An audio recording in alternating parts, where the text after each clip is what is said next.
केजरीवाल की वापसी से आपको नई ऊर्जा मिलेगी। जम्मू कश्मीर चुनाव में पीडीपी की किंग मेकर उम्मीदें। आम आदमी पार्टी के नेता अरविंद केजरीवाल की राजनीतिक मंच पर वापसी से हरियाणा, जम्मू कश्मीर और उनकी गृह राज्य दिल्ली में पार्टी के चुनाव अभियानों को ऊर्जा मिलने की उम्मीद है। जहां हरियाणा और जम्मू कश्मीर में आने वाले हफ्तों में चुनाव होने वाले हैं, वहीं दिल्ली के विधानसभा चुनाव अगले साल की शुरुआत में होंगे।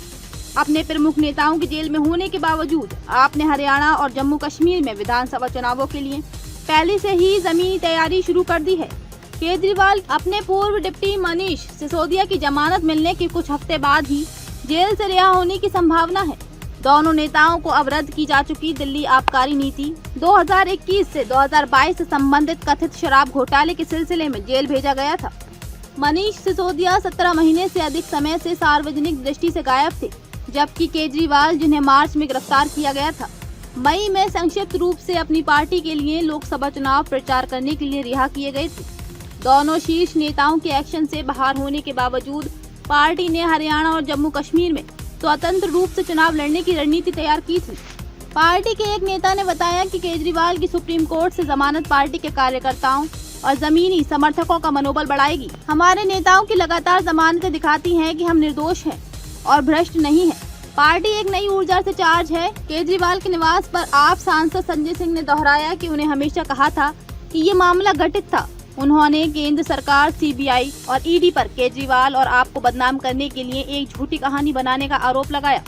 सिसोदिया ने कहा कि अदालत का आदेश न केवल उनकी पार्टी के लिए राहत है, बल्कि जनता को ये आश्वासन भी देता है कि संविधान का पालन किया जा रहा है। केजरीवाल की रिहाई दिल्ली विधानसभा चुनावों से पहले हुई है, जो अगले साल की शुरुआत में होने वाले हैं। दिल्ली जो आपका गढ़ है, 2015 से विधानसभा चुनावों में पार्टी का दबदबा देखा है। 2015 और 2020 दोनों चुनावों में आपने लगभग सभी सीटें जीती हैं, सिर्फ कुछ बीजेपी के लिए छोड़ी। 70 में से आपने 2015 में 67 और 2020 में 62 सीटें जीती हैं।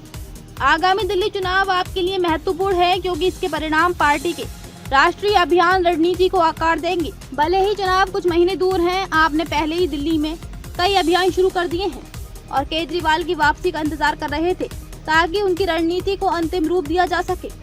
ये उम्मीद है कि जल्द ही और अधिक केजरीवाल नेतृत्व वाले अभियान शुरू किए जाएंगे। जम्मू कश्मीर में इल्तिजा मुफ्ती ने हाल ही में विश्वास जताया कि पीपुल्स डेमोक्रेटिक पार्टी (पीडीपी) आगामी विधानसभा चुनावों में किंग मेकर के रूप में उभरेगी। ये भविष्यवाणी करते हुए कोई भी पार्टी अपने दम पर बहुमत हासिल नहीं करेगी। Jammu Kashmir national conference (JKNC) उपाध्यक्ष उमर अब्दुल्ला ने पीडीपी पर आरोप लगाया कि उसने भारतीय जनता पार्टी (बीजेपी) को क्षेत्र में फिर से सत्ता में लाने का रास्ता साफ कर दिया।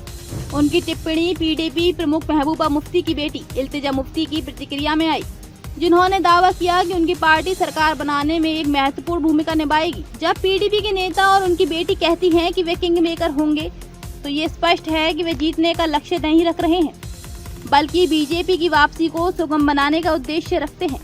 उन्होंने 2014 में बीजेपी के साथ पीडीपी के गठबंधन को याद किया और सुझाव दिया कि पार्टी की फिर से ऐसी ही मंशा हो सकती है। उन पर क्षेत्र में बीजेपी के उदय का समर्थन करने का आरोप लगाया। इल्तिजा मुफ्ती, जो पीडीपी के गढ़ श्री गुफवारा बिजबिहारा से चुनाव लड़ रही हैं, उन्होंने जोर देकर कहा कि पीडीपी का उद्देश्य बीजेपी को जमीन हासिल करने से रोकना है, न कि सत्ता हासिल करना। उन्होंने जम्मू कश्मीर मौजूदा स्थिति को एक नगरपालिका से थोड़ा अधिक होने के रूप में वर्णित किया है।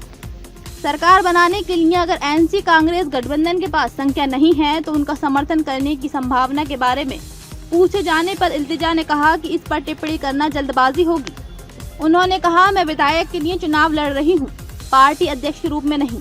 इस बारे में महबूबा मुफ्ती से पूछना बेहतर है। उन्होंने ये भी उल्लेख किया कि पार्टियों के बीच एकता महत्वपूर्ण है, लेकिन राजनीति में हमेशा हासिल करना संभव नहीं होता है। ये सुझाव देते हुए कि अगर